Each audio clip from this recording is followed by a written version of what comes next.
Hello, hi అండి అందరికీ. నేను మీ రేణుక. ఈరోజు కుక్కర్ చికెన్ అండి.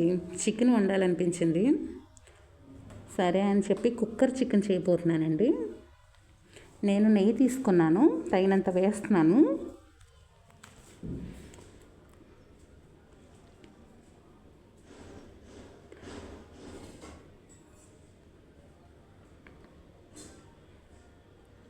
సన్నగా కట్ చేసి ఉంచిన ఉల్లిపాయలు, పచ్చిమిరపకాయలు వేసానండి.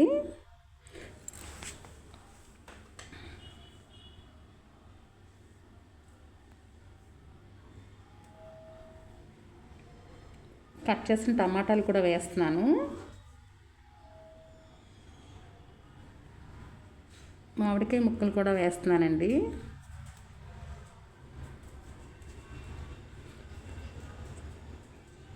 ములక్కాయలు కూడా వేసాను.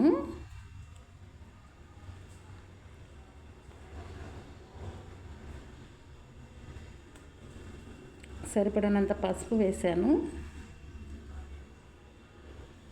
తగినంత ఉప్పు కూడా వేసుకోవాలి. ముందు నేను నీట్గా వాష్ చేసి కొంచెం చికెన్ కూడా వేస్తానండి. చాలదనుకుంటే కొంచెం వేసుకోవచ్చు ఉప్పు. నేను అంతకి సరిపడా కారం కూడా వేస్తున్నాను. కారం ఎక్కువ పడుతుందండి. దీనిలో ఆల్రెడీ పులుపు ఉంది కదండి, మామిడికాయ ఉంది, టమాటా ఉంది, అందుకని కారం ఎక్కువ పడుతుంది. ఇవంతా ఒకసారి కలిపేసుకొని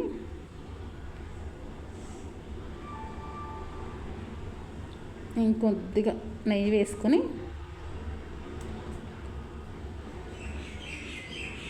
కుక్కర్ మూత పెట్టేసి స్టవ్ మీద పెట్టుకోవాలి.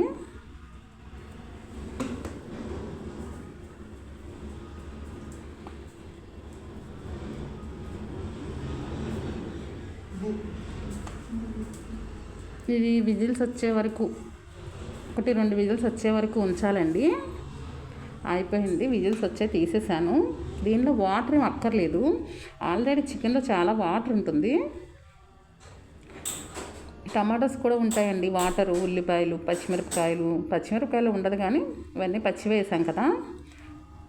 ఉప్పు వేయడం వల్ల వాటర్ ఊరుతుంది. ఆ వాటర్కి ఇదంతా కూడా ఉడుకుతుంది.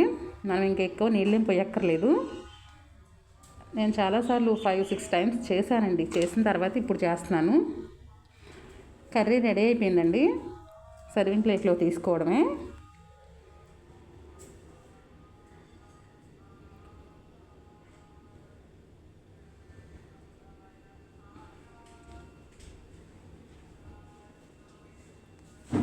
దీనిలో ఇలా బాగుందండి. కాకపోతే మనకు అల్లం వెల్లుల్లి పేస్ట్ నాన్ వెజ్లో వేసే అలవాటు ఉంది కాబట్టి వేయకుండా తినడం కష్టం.